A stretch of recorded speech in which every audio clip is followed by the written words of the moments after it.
let's see, this should work. So this workshop is on housing trust funds. And I thought it'd be important to start with a few characteristics of HTFs. They're organizations that raise money for affordable housing. The model is very, very flexible. Almost every HTF is different in some way. Most HTFs fill a gap in the local housing finance market. So there may be some missing piece that they fill, or they might just supplement it. Many address a broad range of housing needs, while others focus on one or two. For example, there's some that do only home buyer financing. There's one that only does financing for residents who buy their mobile home parks. So there's a lot of variety. The HTFs can be public or private entities, could be a city, a housing authority, or a nonprofit corporation, could be a joint powers authority. They all have local control and focus. So it's, city members, community members, elected official, appointed officials. They run the trust fund so that it meets local needs. And of course, local can mean state as well as county or city, depending on your context. Hopefully they have a dedicated funding source, such as a tax or fees. So many of them use inclusionary fees. Many of them use real estate transfer taxes. Some use the lease fees on different properties. So there's a lot of variety. So today we've got a distinguished cast of characters. Helen Eldred will start. She's with the Reinvent South Stockton Coalition and was involved in an HTF planning effort with the local COG, and has done a lot of research and is looking at where their organization should go. Cesar Hernandez is field organizer for the Housing Trust Fund project of the Center for Community Change. That's a national effort. I first ran into Mary Brooks from the HTF project in 1981. So this has been a long-term effort. He's also a board member of the Ventura Housing Trust Funds. Next, we have Linda Braunschweiger, who's CEO of the Ventura County Housing Trust Fund, and also the Land Trust of Housing Land Trust of Ventura County. And then I'm your moderator. I'm retired director of the San Luis Obispo County Housing Trust Fund, and I'll ask some questions and make comments throughout this event. So the roles of the panelists, I've touched on them already. Helen will describe the efforts of her group, what the next steps are, what their findings were, what the next steps are and such. She'll be the first speaker. Cesar will follow with his work as an HTF organizer throughout the United States. And hopefully he will be able to identify characteristics or components of successful HTF campaigns. Critical. There's always an organizing effort getting these things started. Linda will describe her housing trust fund and the organization's development. She's been there basically from the beginning. She'll talk about some of the big challenges they faced and some of the best decisions they made. So Helen, would you like to start? Yes, thank you so much, Jerry. I'm going to go ahead and share my screen. I don't know, Jerry, can you stop sharing? I thought I had. Usually there's a thing like right at the top of the screen. Stop share. There, I'm sorry. Thank you.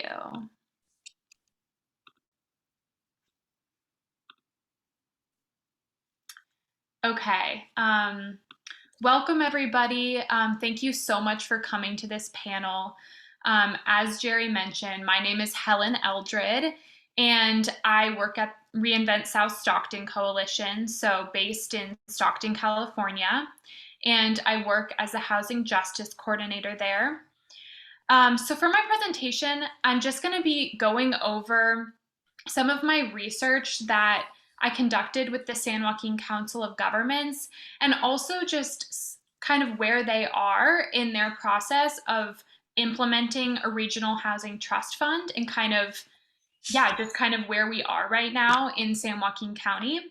And then I'm going to be speaking just a little bit to kind of what my daily work entails, and in coordinating the Stockton Housing Justice Coalition, and how we can kind of work together to implement this policy. So to give a little bit of background on how the San Joaquin Council of Governments got here. So in the fall of 2020, the SJCOG received REAP funding, which is essentially planning funding, regional early action planning funding. There's also LEAP funding, which is local early action planning funding, which I believe cities can access. But basically, this is money to implement programs that the region sees are necessary. And so in the fall of 2020, they decided on 4 different priorities to allocate this planning funding to go to. 2 of them were kind of related to streamlining development, and then another was related to COVID-19 and offsetting the negative impacts of that. But the 4th was to develop a plan to implement a regional housing trust fund, which is really exciting because, as I'm sure many of you know, the conversations around housing trust funds in the Valley and in San Joaquin County have been happening for a really, really long time. And this was a really tangible decision by the board, demonstrating that they recognize that we need to build affordable housing in the Valley, and a real dedication of resources to this effort. And so in the spring of 2021, I worked with them to develop this initial white paper that went over a couple of different case studies. I focused on Kalamazoo, Michigan, and then I also focused on Sacramento, California. And I interviewed people and researched kind of what their process was for developing their housing trust funds. And then I went through some kind of recommendations from that, and recommendations specifically for SJCOG, which I will get into in the next slide. So SJCOG, their next step for utilizing this planning money is to develop a financial feasibility kind of analysis. And one of the central components that this analysis will incorporate, as Jerry mentioned, an incredibly important aspect of a successful housing trust fund is that it has a permanent, dedicated source of funding to go towards it. So often, housing trust funds will receive a one-time donation from either a city or a county or a private donation as seed funding, and then kind of dwindle out because it doesn't have that permanent dedicated source. And so one of the things that they will be exploring in their feasibility analysis is what types of taxes and fees could be implemented throughout the region to create, just a dedicated source of funding so that affordable housing development projects can be consistently implemented in the region. Another thing that they're going to focus on is initiating a stakeholder engagement process, which is really exciting because this is an opportunity for groups like the Stockton Housing Justice Coalition that I work with, as well as other housing advocates and community partners, to really engage in developing what this policy will entail and make sure that it's really resident driven, and make sure that it really reflects the very critical needs of the community. And so that kind of leads into my next slide, which is more of kind of what my daily work entails, which is coordinating the Stockton Housing Justice Coalition. We're a group of agencies and resident leaders, as well as nonprofits, advocates, basically anybody committed to housing justice in Stockton. And we went through a kind of workshop process last spring to decide on some policy priorities and solutions that really directly address some of the central challenges that residents are facing in Stockton. And residents voted on what the priorities are. And one of them is building a housing trust fund and implementing a local housing trust fund. And the other is establishing a right to counsel in eviction cases, which I know has been talked about at this collaborative.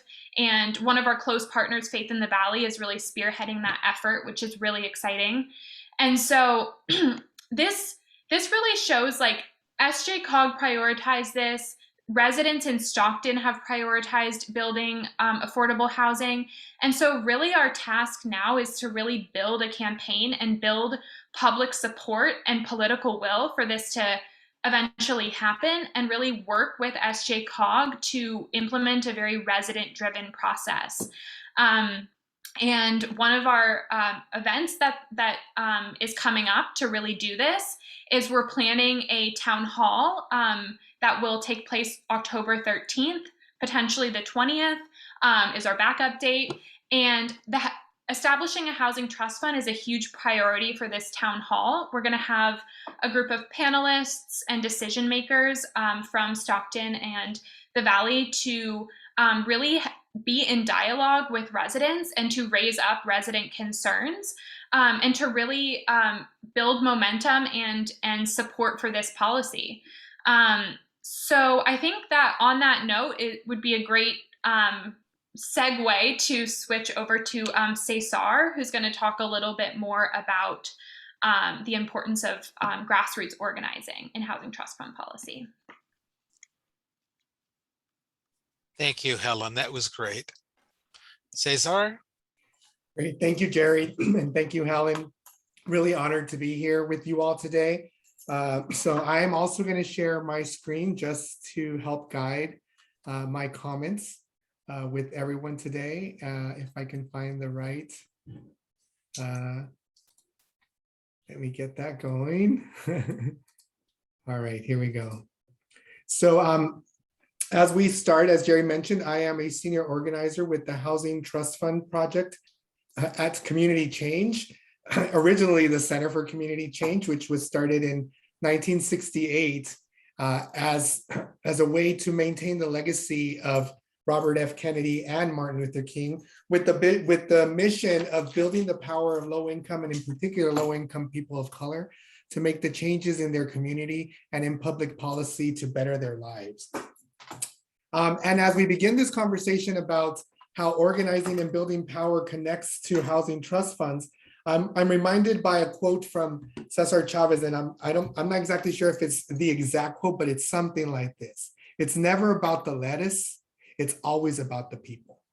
So as we think about housing trust funds, let's think about what that means, and housing in general, what that means in terms of engaging those that are most directly impacted by this issue, and how we build enough power to win big. So as I mentioned, Housing Trust Fund Project, which has been around for a number of decades now, and thank you to somebody who is commonly referred to as the mother of housing trust funds, Mary Brooks. We've been able to work with state and local partners across the country to create and protect housing trust funds. And what's amazing about the ability that we get to do, what we get to do at Community Change, is to work to build the leadership of directly impacted individuals, to help develop campaigns, and more importantly, to build the base. Because when we think about organizing, it's about building power, and power defined as the ability to act, the ability to get something done. And when we have a vision, to build or create a housing trust fund, our power comes in two forms. It comes in the people, And it also comes in the resources, the money that we're able to raise to establish this fund, right? So that ability to act, that power allows us to create housing trust funds across the country. And if we think about what's happened recently, right, in the last year, and I'll share a little bit about that, it's exactly the organizing and that power building piece that is creating success across the country in many communities. Abraham Lincoln said, we need to build public will, right? And if we don't have that public will, it's going to be harder to get to our destination. And without it, nothing can succeed. So consequently, he who molds public sentiment goes deeper than he who enacts statutes or pronounces decisions. He makes statutes and decisions possible or impossible to be executed. So when we think about the role of community organizing in this work, it is really about creating that political will.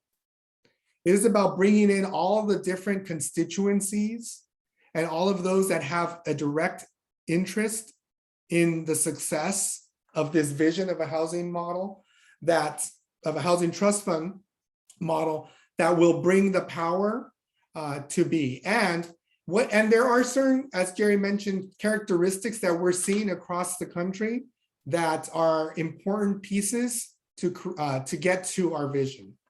And so as we think about building power and how to bring that about in our communities, what we've seen across the country is that organizing a coalition with an aligned vision and goals, roles, and commitment to sustained organizing and advocacy is important. Sometimes these victories are not going to happen in a year or 2 years. They may take longer, but we need to continue to push until we get to our goal. And as we think about the proposals that we're putting out there, we also need to be thinking about the proven strategies that target the local need. Many times we see success in other communities and we want to replicate what other communities have done because they did it successfully. We have to be able to be flexible enough, as Helen mentioned, to understand the local needs and what that means in order to build that political will. In Ventura County, where I live and where Linda lives, the needs of agricultural workers and housing for farm workers is a huge need that is important not only to the people, but to the economic vitality of our county and to the many families who work in agriculture. And so understanding that local need and building that need and that support allows us to get to success in raising the money that we need to build housing for farm workers in Ventura County. We need to do the research and analysis to find those best revenue sources, and we need to include those that are most directly impacted into this process. The people, the nonprofit developers, the finance folks, everyone that is going to build and add to our power to ensure that we get to the place that we need to be. We need to talk about being disciplined in our message, and in particular, and clear and specific about what we want and what we need, so that we can create that clear community support. And that includes outreach and getting endorsements and engagement of key folks, pastors, business people, you name it, nonprofits that serve the communities that need housing. And all of this organizing, I think, in our experience, it leads to strong political leadership. Politicians and decision makers need to see clear community support to feel that they can feel strong in making the decisions and the commitments that we need in our communities to successfully implement these trust funds across the country. And in California, in our communities, and you're in San Joaquin Valley already beginning and have many of these characteristics in place that I think can be brought together that can create some really powerful opportunities. And we've seen that happen when we take all of these different strategies and characteristics. We've seen it happen because in November 8th, across the country, overwhelmingly, local ballot initiatives, whether they were local ballot initiatives and some legislative efforts were supported across the country, and so many additional funds were made available because of organizing efforts from California to Massachusetts to North Carolina to Oregon to Maryland. People are supporting trust funds in the 60-70% level of support when we're talking about local ballot initiatives. And all that is possible because of how we organize. And I'll begin to close out so that we can get to questions and get to Linda as well and think about how all of this is implemented and what it looks like.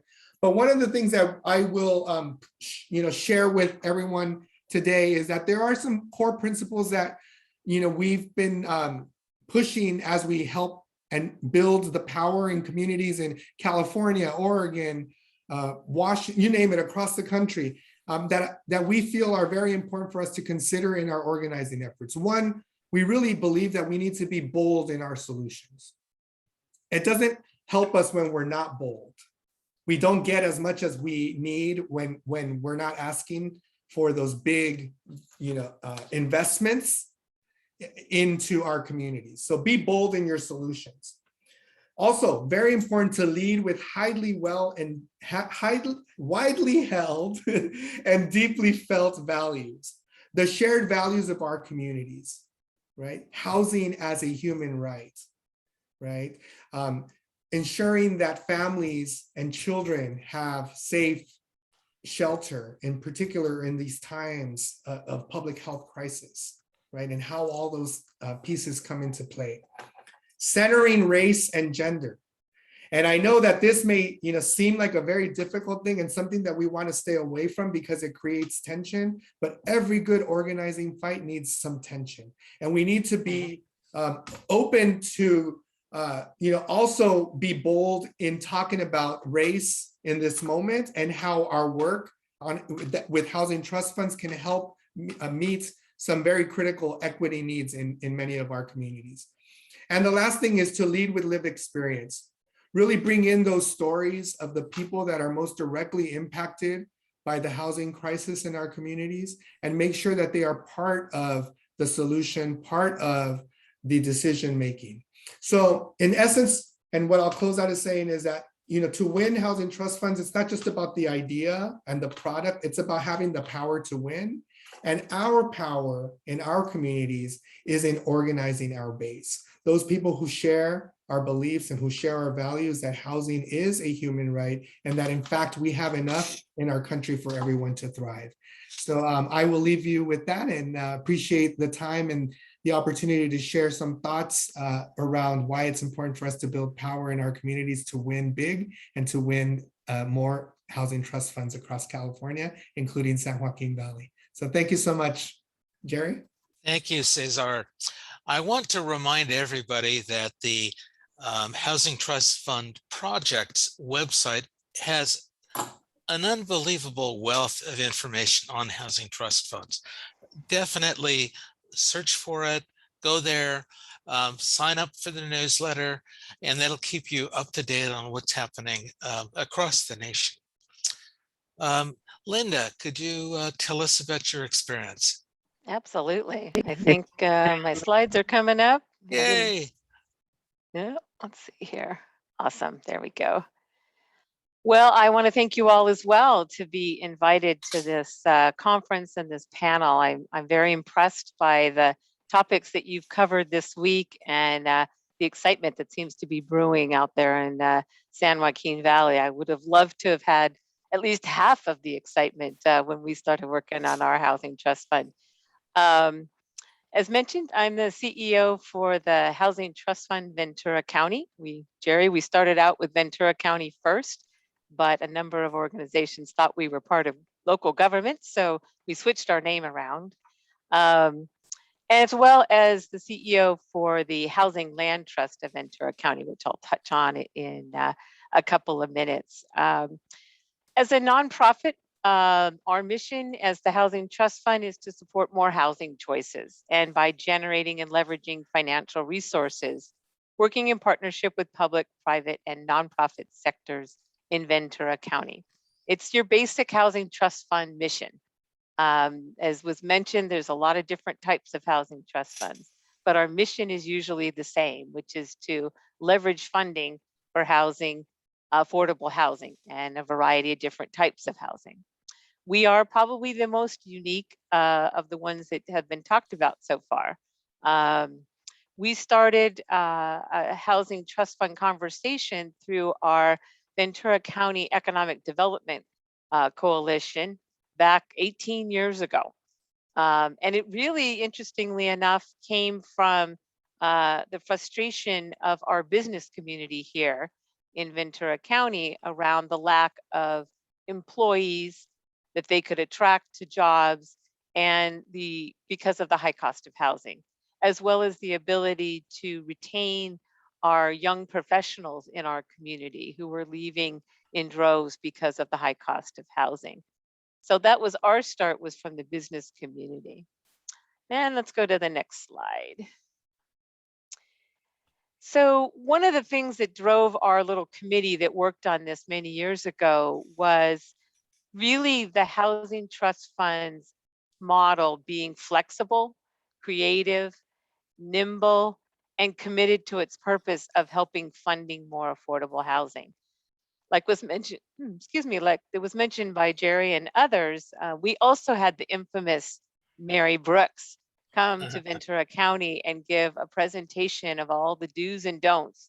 I hope that document still exists, SR. I'm not sure that it does, but if it does, I highly recommend that your team look at that, because we obviously didn't want to reinvent the wheel. And so we utilized her many white papers and discussions about what to do and what not to do.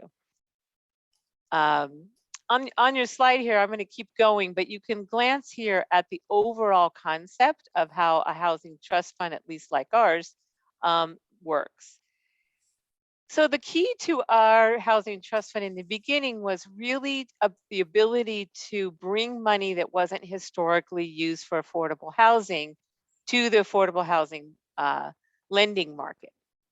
We had a lot of projects back in the early 2000s that were languishing because they couldn't get the financing.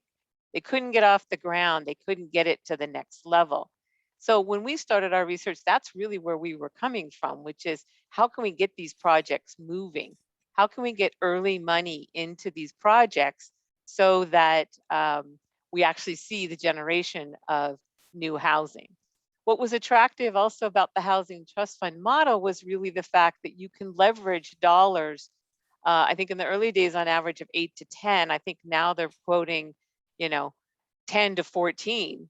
And so that was really attractive to us. We spent a number of years researching this, but I have to say what really got us moving was in 2006 when the California voters passed Proposition 1C, which was a very large housing bond measure. Many of you might be aware of it, but in it was a $2 million matching grant for housing trust funds.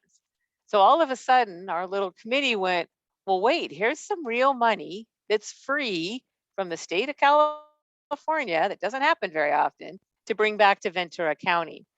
And so we decided this was our launching point. And we went about organizing and incorporating, but also trying to raise the $2 million for the match.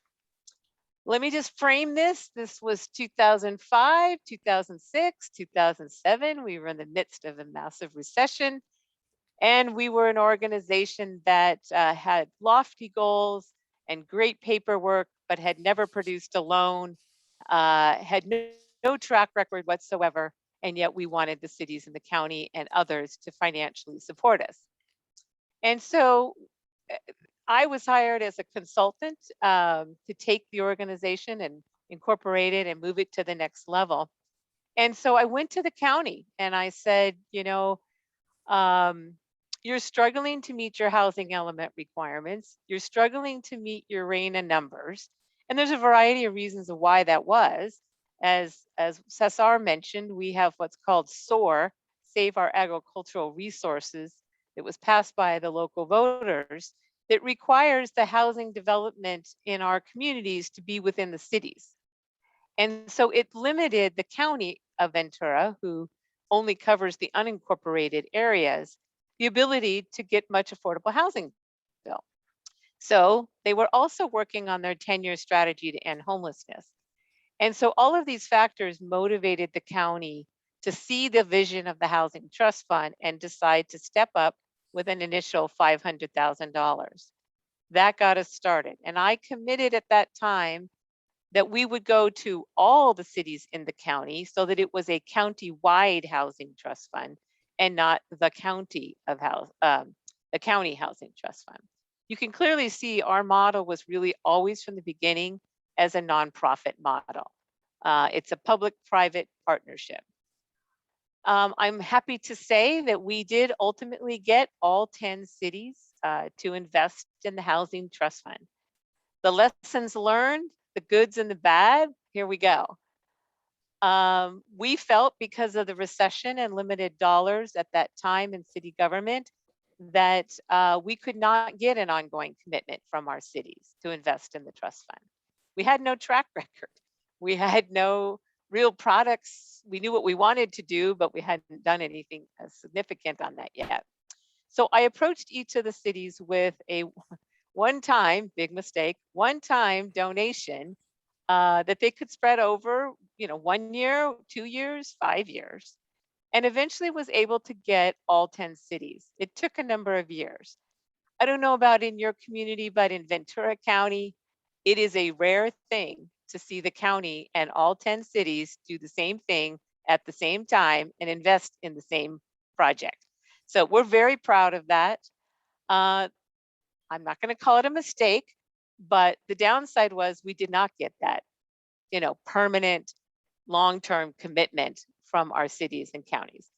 Most of them have reinvested multiple times and increased their dollars, not all of them.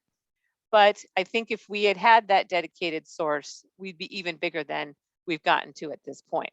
We continue to work on getting that dedicated source. As a separate nonprofit, though, getting a ballot measure through to the voters to put that dedicated source together is expensive, staff intensive, and so far we've not had that opportunity. But I don't give up easily, so we're going to keep trying for that. So as I mentioned, the city started donating, and then we started receiving, having conversations with our private corporations, with foundations, with the banks, and through events and other forms, we started receiving grant funds, and we started receiving larger dollar investments, which I'll share with you in a little bit. But we decided in the very beginning that we would be a short-term lender, primarily for multifamily, because that was what the need was. Like many communities in California, single-family homes are outrageously expensive, but there was such a void and a backup of affordable housing rental units that we felt that that's where we needed to start. It's also important as a housing trust fund in the beginning with smaller dollars is the ability to revolve your funds. So the short-term lending for us was really the key to that. And so we do 1 to 5 years in lending. We do pre-development, acquisition, construction, and gap or bridge funding. Our developers, no question, are asking for long-term permanent financing. But at our size right now, I think we'd be out of money fairly quickly if we did that. We've done one 16-year residual receipt loan. But the long term of that is as we grow and we receive other funding sources, our goal is to do a portion of our fund as permanent financing.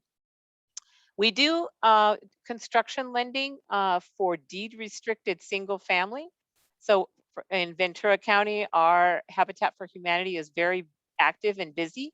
And so we frequently will do the construction loans on those, but we are never the long-term permanent mortgage holder. So for those of you who are also aware, in 2018, once again, the state of California, through the voters, passed the Veterans and Affordable Housing Bond Act. And that again provided a matching grant for housing trust funds and a more significant opportunity for those that are regional housing trust funds. In this case, it's up to $25 million over 5 years, so up to $5 million a year for 5 years. In Ventura County, raising $25 million through grants did not seem possible. Most of our grants are relatively small. And so what we have done is expand our model of raising loan funds.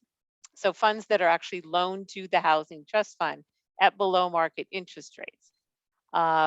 Currently, the Prop 1 does not allow matching of that, but we have determined that if we put it in a loan, in a pre-development loan, and it comes back as loan receivables, then that money can be matched in a future loan. So we are still raising the borrowed funds through lines of credit and loans. But what this has done for us, this model, is we've been able to receive large dollar investments from our business community and the foundations. So I want to share an example. One of the foundations that has supported us is the McCune Foundation.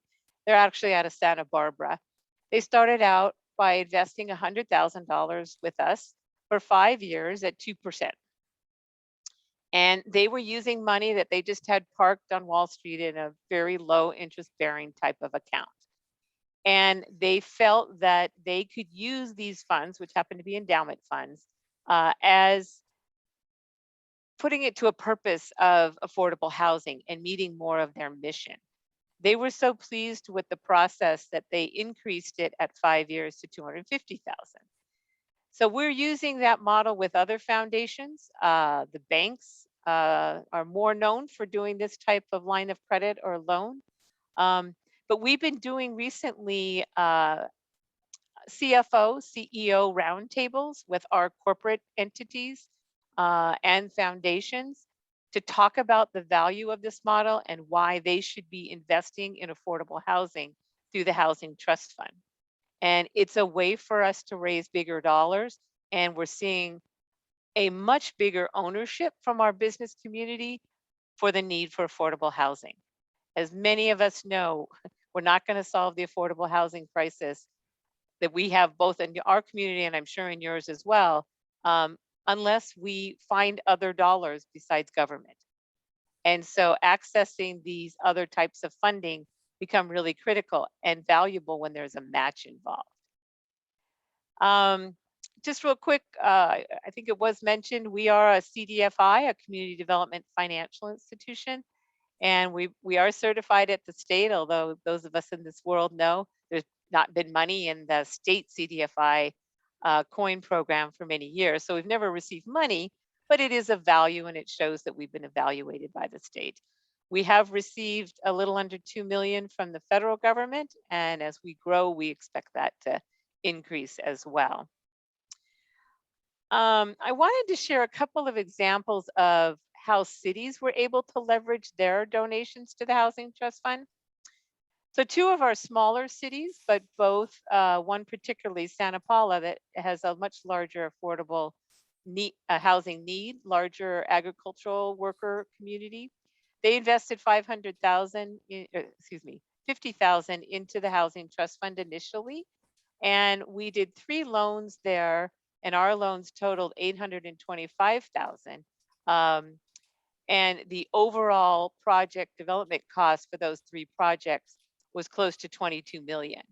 So their 50,000 was leveraged into over 800,000. City of Moore Park, same thing. We did, they invested initially 50,000, and we ended up putting $1.6 million into a project there. And that project's total budget cost, I believe, was like 26 million, something like that. So a handful of years ago. So the cities are recognizing this value, particularly our smaller cities. So really important to recognize that factor as well. Let me see here, I think, apologize. My screen is not working. There we go. And let me take you to the next slide, if you would, please. I just wanted to give you a couple of highlight visuals to show you where we've come from. So we currently have funded over 14.7 million in loans. And again, that's initially starting with the 2 million we raised, the 2 million we got from the state, and then have been raising funds ever since. So that just proves how that revolving loan fund process really generates larger dollars. We've currently funded 797 affordable homes. And we started lending in 2013, so it's been under 10 years. A loan in 2012, we received the initial $4 million match under Prop 1. We also received this year $1.8 million grant from the federal Treasury Department. So you can see how, even though we started with small dollars, the growth has steadily happened. Overall, we've raised a little under 16 million since our inception in 2012. Local money, about 4.6 million, state and federal, 9.8, and then in private donations and grants, 1.5, which doesn't include the loans that we've done, that we've borrowed for the program. Next slide, please. I'm not sure where I am on time. I lost track. I just want to show you a couple of examples of the types of loans that we've done recently. Central Terrace in Oxnard is a $1 million acquisition loan. Veterans Springs is a large veterans development that's going to have single family, it's going to have resident services. We're doing the multifamily portion of that with a pre-development loan. The developer there is a community of friends. And then Second and B Street in Oxnard, it's a pre-development loan. But this one is particularly interesting. I shared with you that we developed a land trust, incorporated it last year. And this is an affordable housing land trust. So land is donated to the land trust from private individuals or cities. And then we partner with developers to build affordable housing. And what is this doing is, one, it's preserving land for affordable housing as land is shrinking in our community.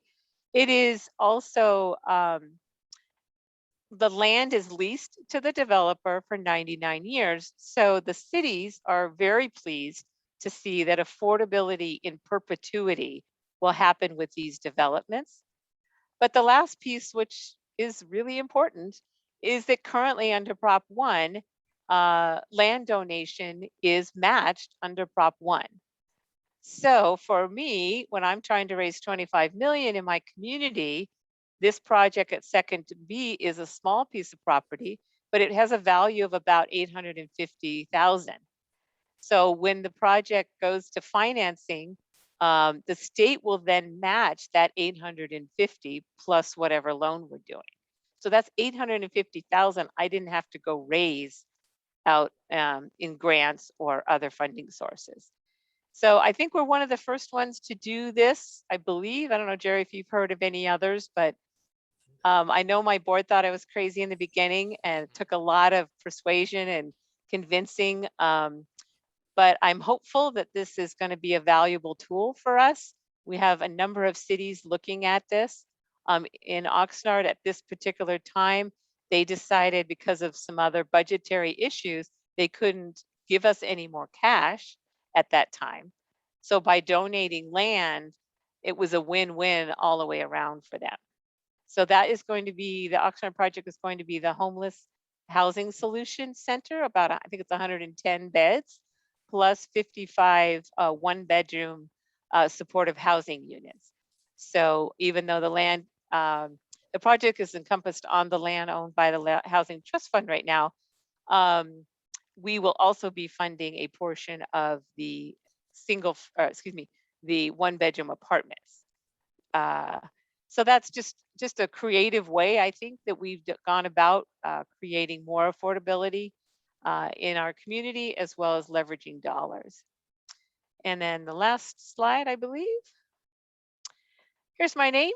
Here's my email and my phone number. I'm more than happy to share, some of the goods and bads even more so in detail. But I think what's most important is we need to be creative in figuring out the housing crisis, and it goes beyond government dollars.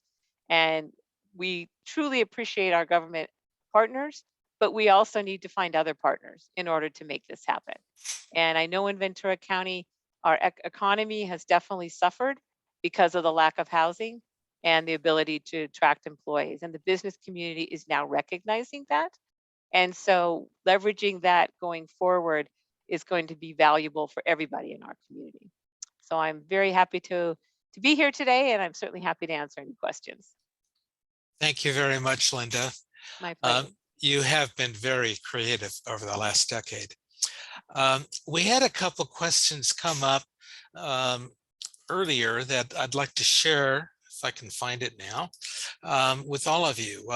One of the questions was from Jeremy, who asked, what sources of funding are there for housing trust funds? You mentioned the state local housing trust fund matching grant program. What other ones are there? So I know when we approach a city about participating in the trust fund or making a grant for us, it's usually general funds. It is in lieu fees. Sometimes they have other housing funds that are not state or federal money. We, as a housing trust fund, don't want to be double dipping in those funds, and you can't match those kinds of funds. But sometimes some cities have a housing fund that comes from some other source within their own city. I will say one of the challenges that we had, and I failed to mention this, is when I approached the cities, we made a commitment that we would do our very best to do a development in their community, but we did not commit that the money that they invested in the housing trust fund would come right back to their community, because this is a revolving loan fund that we leverage all the funds. If each city said, yeah, we'll give you 100,000, but it has to stay in X city, that's siloing the money, and it's not leveraging the money. And I did get pushback on that, of course, and I get it, but we ultimately got everybody there to recognize that more affordable housing throughout Ventura County is a win for the entire community. And so we need to spread affordable housing throughout the county, not just in a couple of cities who have the highest number of need. Yeah. So that was a factor that fed into it. And I will also say that even with the in lieu fees, we were able to get cities to commit in lieu fees without committing that we would be putting them back in their city, because we still have cities that have never had a project funded in their city. So if they don't come to us, I can't fund it. I'd also like to comment that the San Luis Obispo County Housing Trust Fund has received commitments of PLHA funds. That's the Permanent Local Housing. I know, I forget. Allocation? Maybe. Yeah. I think it's allocation. Yeah, and that's considered a permanent source for the LHTF funding as well. The CDFI fund is available to nonprofit housing trust funds. Hey, Cesar, what other? Cesar has a list of probably 50 funding sources. You can get that on his website. Yeah, if we think about, definitely the Housing Trust Fund website is an important research. But if we look across the country in different places, the sources that are being raised for Housing Trust Fund and other revenues for housing, and as Linda had mentioned, include things like bonds and tax on commercial space, head tax, vacancy tax, real estate transfer taxes, gross receipt taxes, hotel taxes. Yeah. Right. And so all of the real estate excise tax, transit occupancy tax. So there's just different opportunities and different ways that communities are organizing, again, based on their local needs, based on the political will, based on who's making up their constituency, right? But in the end, our goal is always to, and in housing trust funds, is to have that local permanent dedicated source of funding, which many times may come in the form of ballot initiatives. And as I mentioned, in November 8th, many of the ballot initiatives that were placed by communities across the country that had to do with housing, funding housing trust funds or raising revenue for housing, passed with overwhelming support. I mean, I'm talking about 65, 70, 75, 76% voter support. And that's huge. And that just says something about, the political importance of housing and the fact that voters are ready to support these projects if we tell them about it and they see, as Linda mentioned, the overall value to their communities. Right. Yeah, Now I there also was, want, oh, go, sorry. go ahead. Two things. One, we have a community foundation here in Ventura Mhm. County, and frequently they have investment funds, grant funds that are targeted. For example, we received a little over 100,000 from our community foundation this year, specifically for farm worker housing. And so the funds actually came through the community foundation and then to us.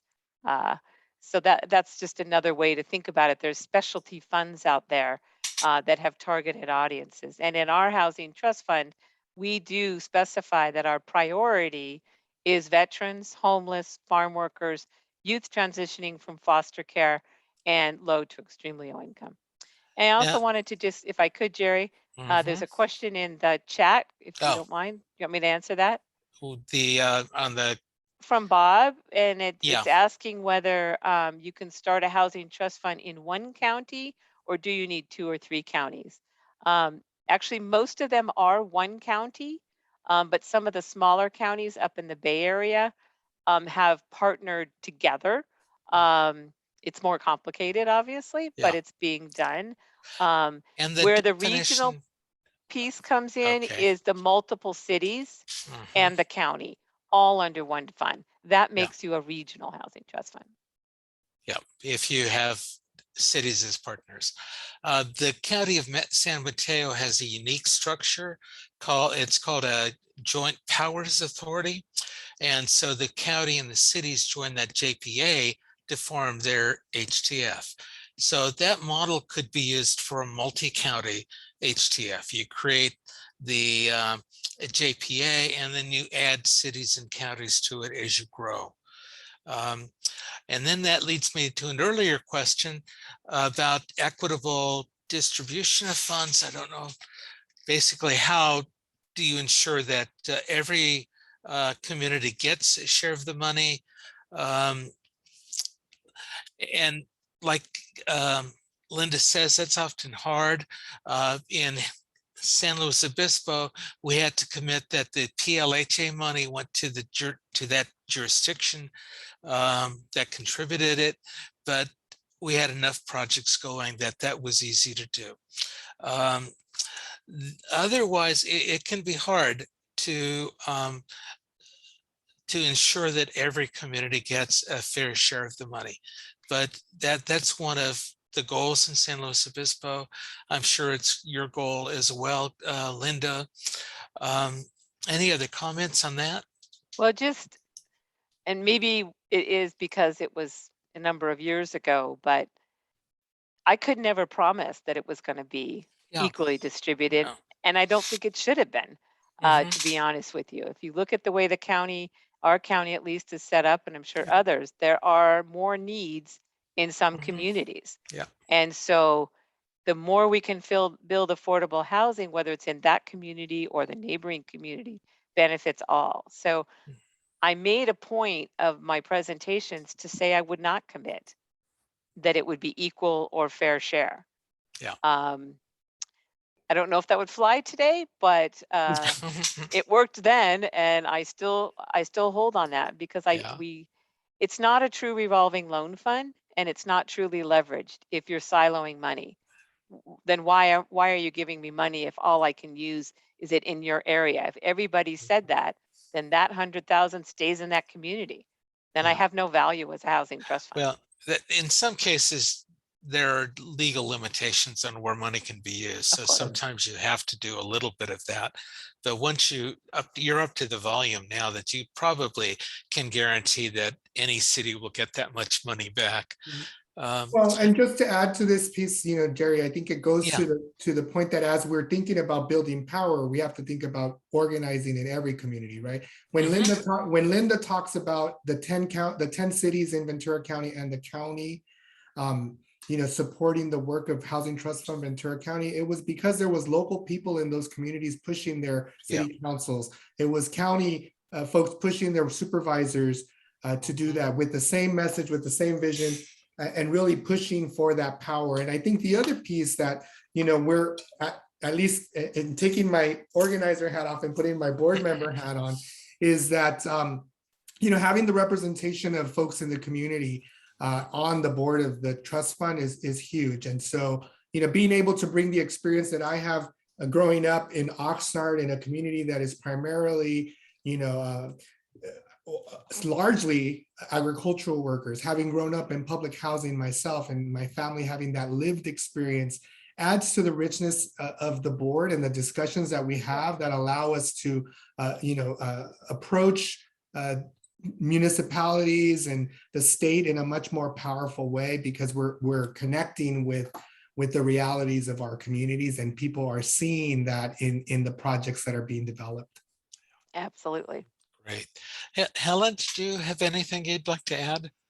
Yeah, I would just add that something that the San Joaquin Council of Governments is kind of exploring around this topic of distributing the funding is utilizing the RENA process, which is basically where the state kind of mandates these development targets across income level, like from extremely low income housing, low income housing, et cetera. And utilizing this process to say, here are the communities that have the highest need for extremely low income housing, and this is where the money should be allocated.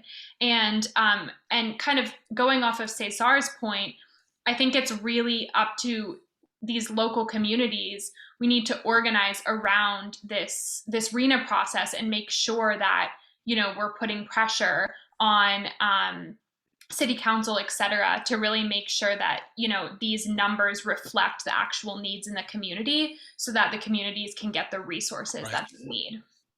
I just also want to share too, housing element, being Exactly. involved in housing elements and putting language in each city's housing element that references the housing trust fund and is becoming really valuable. And the cities actually appreciate having that tool in the toolbox, so to speak. Yeah, so that's that public-private partnership. Yeah. Well, are there any other questions? Let's see. There were compliments on you, on Linda, at combining the HTF and the land trust. That was quite novel. And then there's a question about the Surplus Lands Act, whether folks are looking at that as a way to leverage your efforts. Absolutely. I have discussions with all my city folks about, when they have land, here's the value of donating it. And if not donating it, then, partnering with us to work with the developer to make a project move forward in their community. One of the things that we did early on, and it was partly out of necessity, is that city staffs were being drastically cut back in the mid 2000s.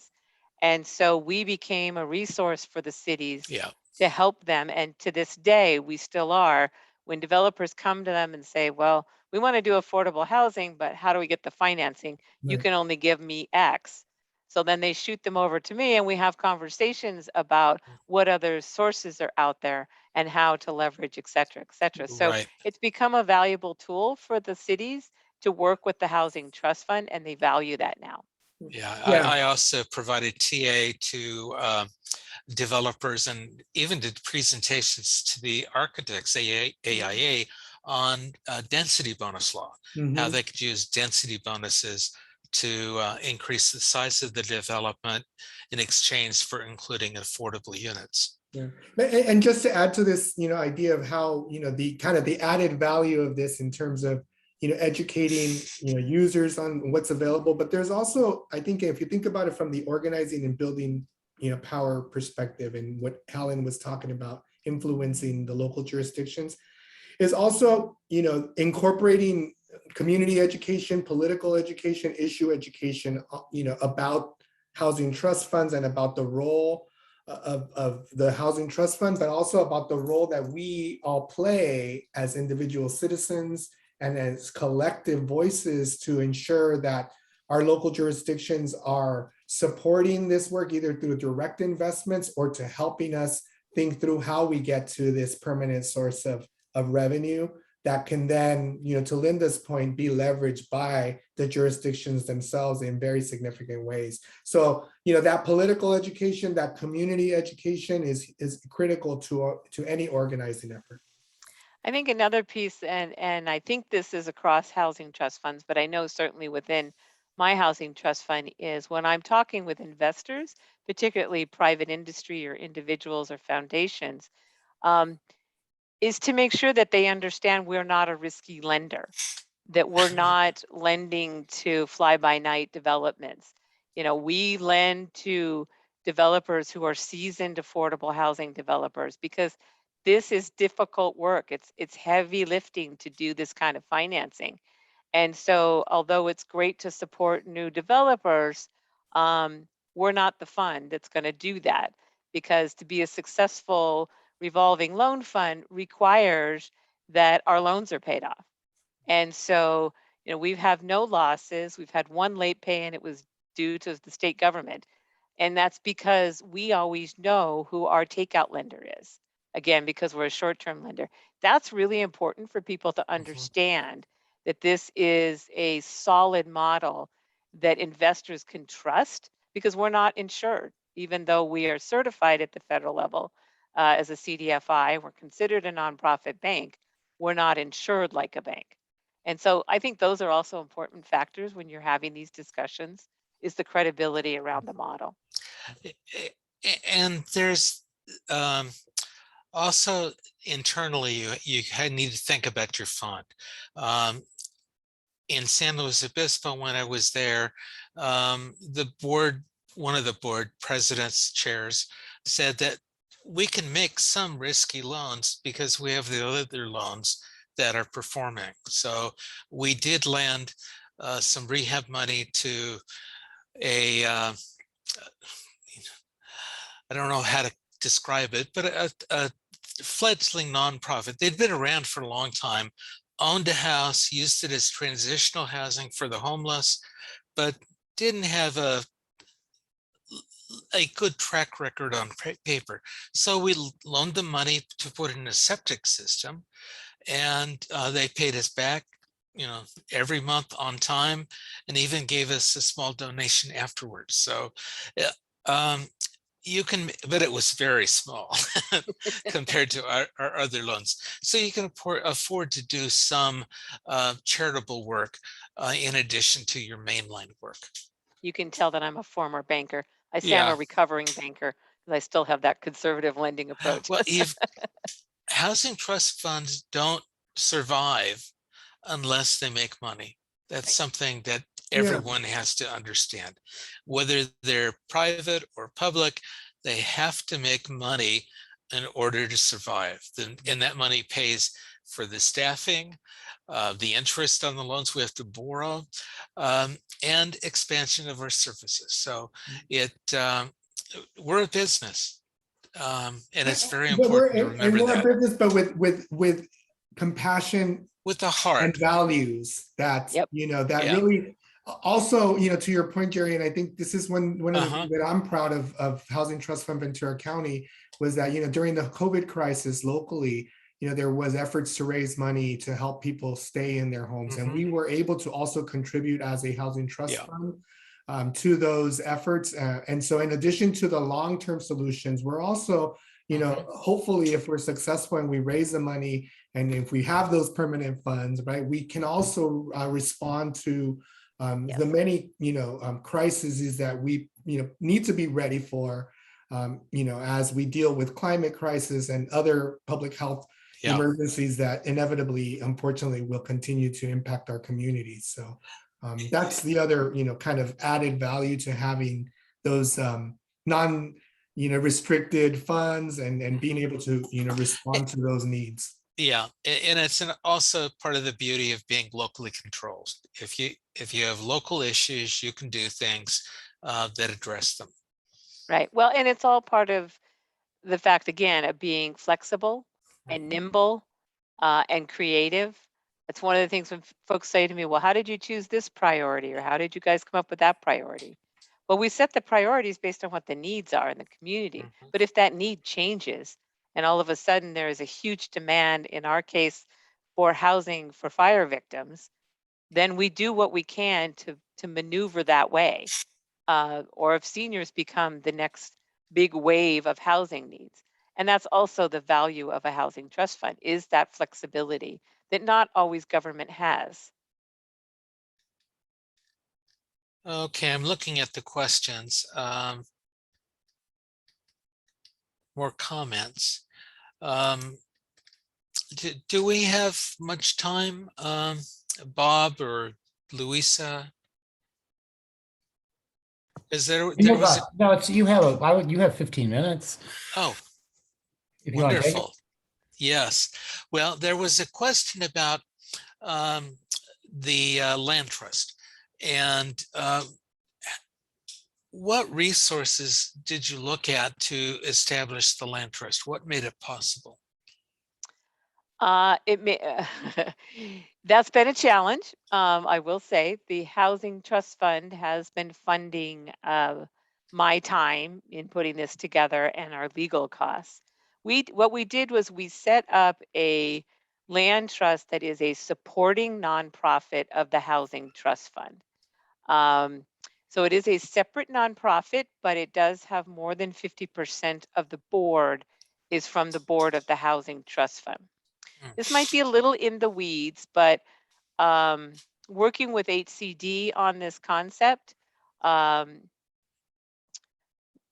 fun. We'll leave it at that.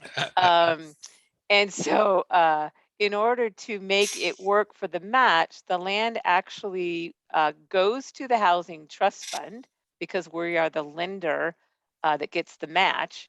And then when the deal closes, then the land is transferred to the land trust. That was not our original plan, but that is now the plan that we are following in order to accommodate the rules that HCD is setting up.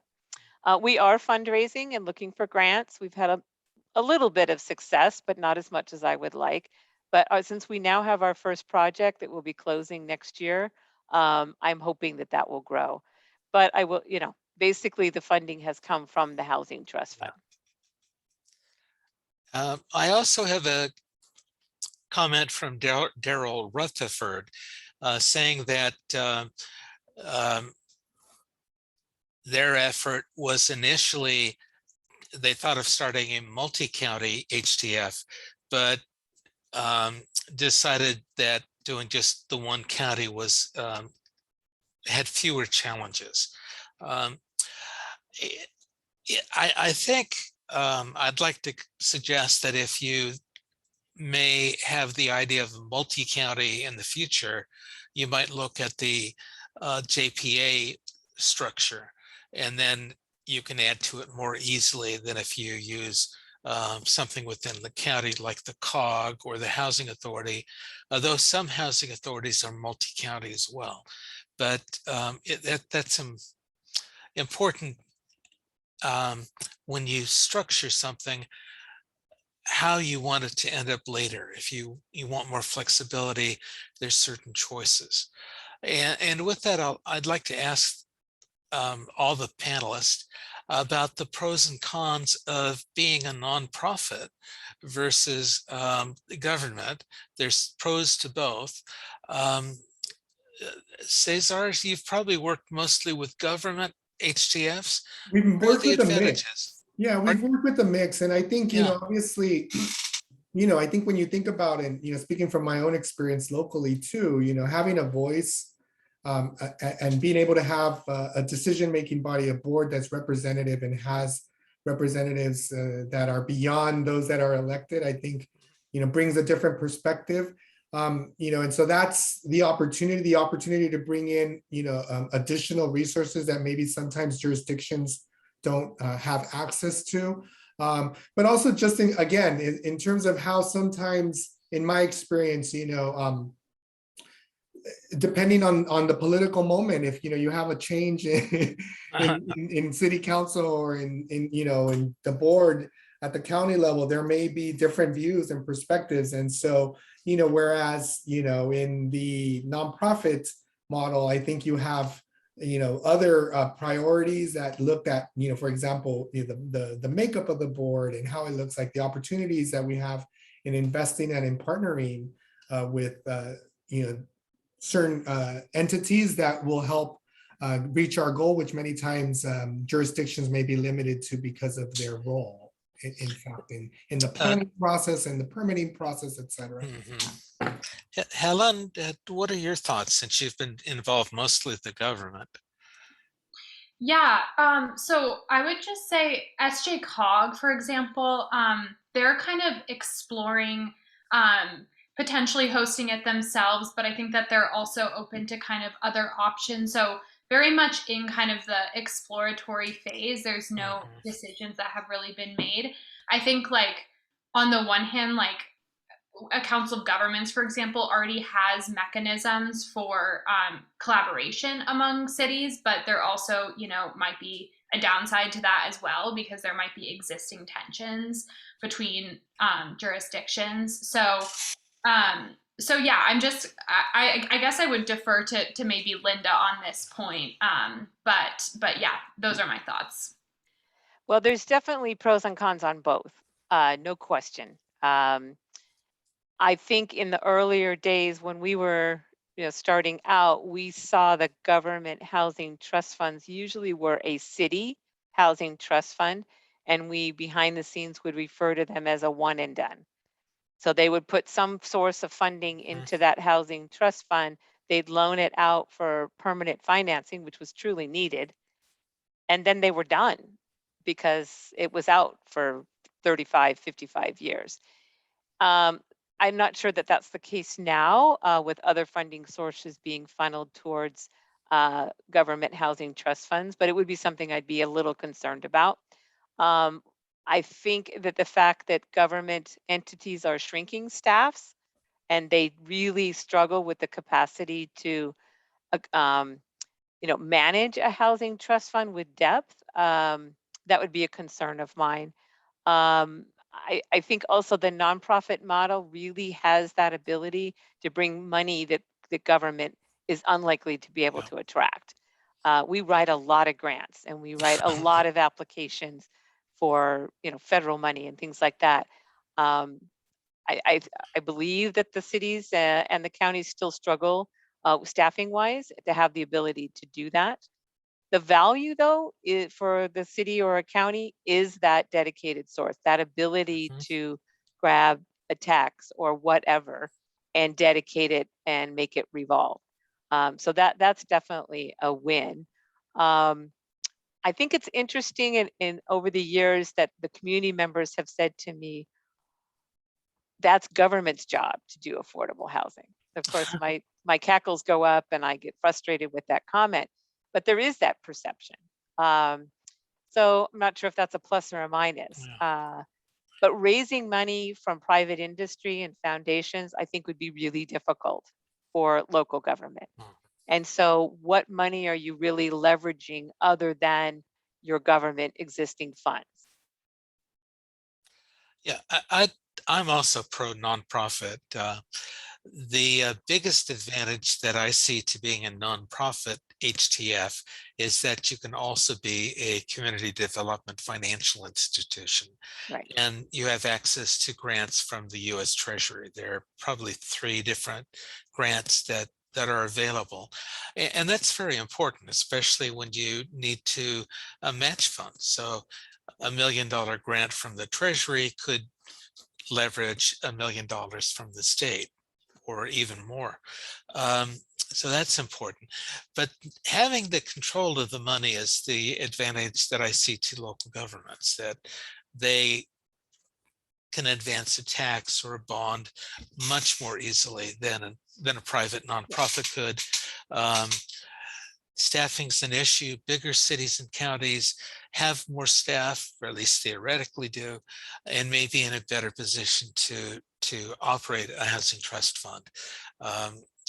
Sacramento is, I think, a good example. They were very gung-ho, very strong when the redevelopment agencies were strong, but they've cut back quite a bit, and the city has and the county have cut back their funding sources. So there are pros and cons. Yeah. I just think also, I'll end on this, is that as a nonprofit, the overall model of a housing trust fund is about flexibility, creativity, and being nimble. And I personally think that is less so with a government one. When you have to Yeah. get numerous councils or board of supervisors to approve a directional change, where in the nonprofit, yes, I have an 18-member board that I need to get on board, but they're much more flexible in looking at why we're making those changes. Yeah. And it doesn't take me 6 months to a year to get that done. It may only take me a month or two if I do the legwork correctly. So to me, that's a huge win for the housing trust fund model on a nonprofit status.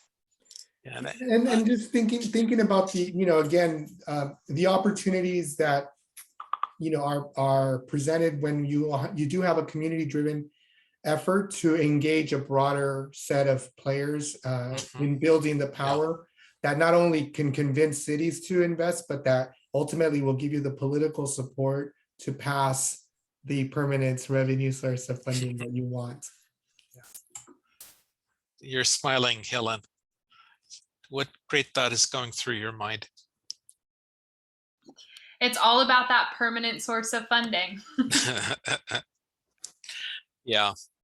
I'd also like to comment that if you look at the spectrum of responsiveness to the community, access to the funds, some of the government models kind of meld the two, that a JPA, maybe a housing authority or a COG act more as much like a nonprofit as they do a city or a county. So they have more flexibility because they have their own boards. They don't have to go, well, hopefully they don't have to go back to their city council to get an okay on their vote.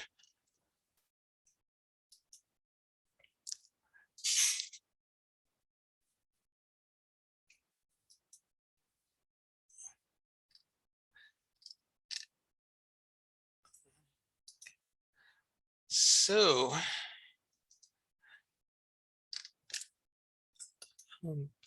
now, Ray Chavez, are you still there?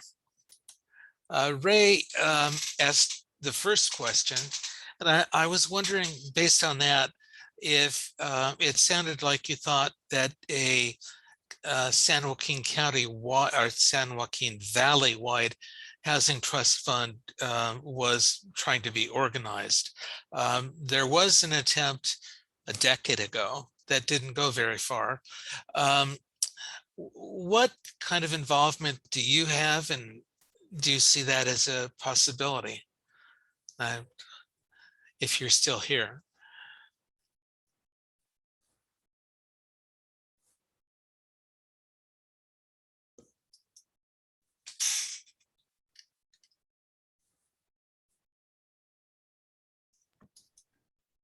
Well, I I don't guess think not. he's here. I don't think he's here. I was just looking at the list. Oh, there. Am I still here? Can you hear me? Yes. Oh, you are. Okay, sorry. What I had in mind, yes, was we were considering starting a regional, and we're a lot of counties in the Central Valley. Yes. And I think you already in your discussion mentioned it's very hard for counties to work with counties. It's always how much money is our county going to receive from this? And the cities too. And the cities. But what I was thinking of, are you thinking of like a CDI? Is that the right word? CDFI. Okay, CDFI being the source in a regional that would receive the money, because they're not involved, they're not a county. They're a non-interested, unbiased organization. Right, they're a nonprofit. And the money would come to them, and they would review the applications, Mhm. and they would decide what the need is according to the research and information, and Mhm. they would be responsible to give out the money to the applicant, whoever it is. That's basically what Linda and I used to do with our housing trust funds, which are CDFIs. But it's for state housing trust fund money. You have to have public-private partnerships. So you have to get the various cities and counties to buy in to your program. Either they pass a resolution saying they support you, having some of their members on your board. Less than half of the board of a CDFI can come from government agencies. So, half minus one of the board could be from cities and counties. That's possible, but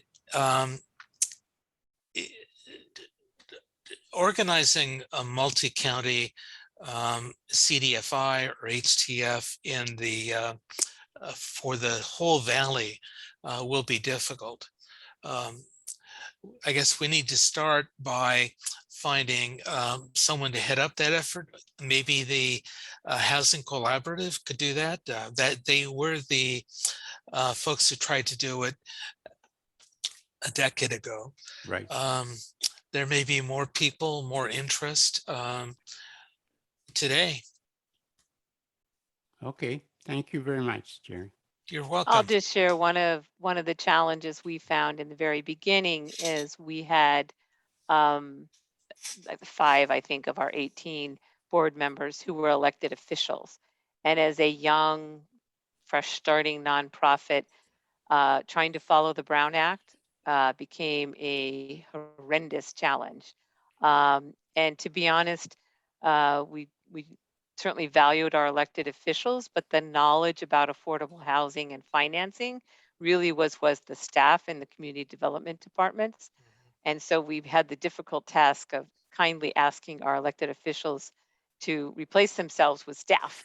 And it worked, and it's been very valuable to us to have community development staff sitting on the board. Yeah. So just food for thought. Thank you.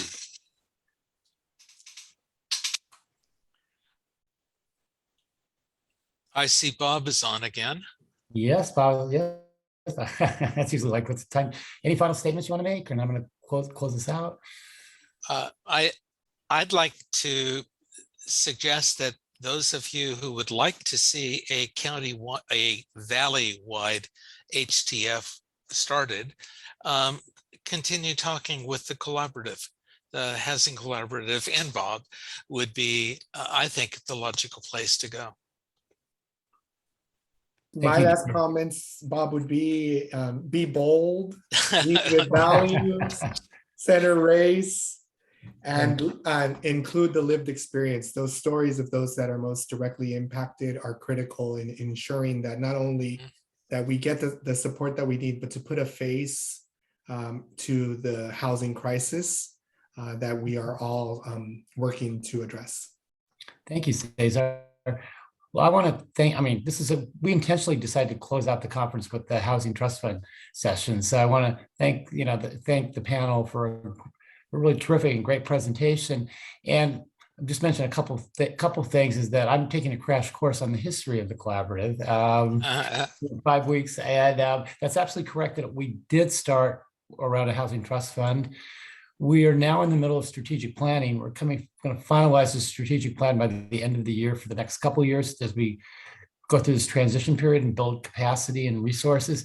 And housing trust fund, we have a housing trust fund work group. So we are very interested. We'll have to balance things, but by the end of the year, we'll have a plan and we will definitely share with everyone and look forward to your continued support and good ideas as we tackle affordable housing and try to grow resources for the San Joaquin Valley. So again, thank you to the panel and all the attendees. We've had 12 workshops, 3 days. We covered it. And so I know Andrew's going to want me to say something about HUVA. Just quick announcement, the materials will be put on HUVA and they'll be available for 6 months. So it's a significant period of time. If there's anything else, we're going to be sending out evaluations please fill those out and suggest additional workshops.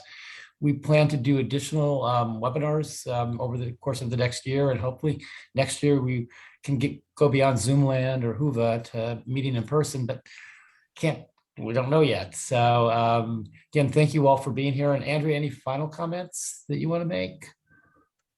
Just again, thank you all so much for joining us for the 10th annual summit. I feel like this was a really fantastic summit, even though we couldn't be together in person.